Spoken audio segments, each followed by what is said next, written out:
Hey guys, Mike here. I've got some cherry. It's 1x8. It's been rough sawn, and basically need to get it down to let's see, a minimum of 1/2 inch. I'm going to put some barrel hinges in it to go on a box over here for a wedding gift.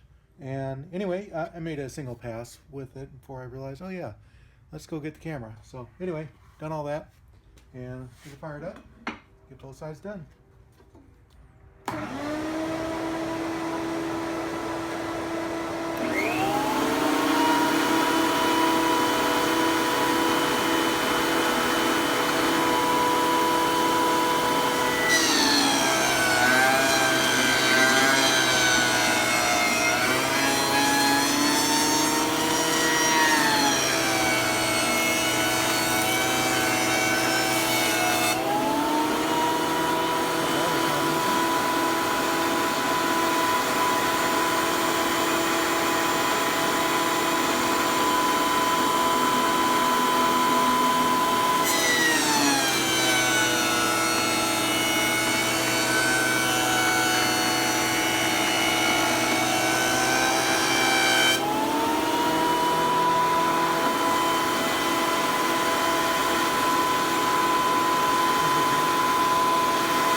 Alright, came out real nice. Still got a little bit to go up there.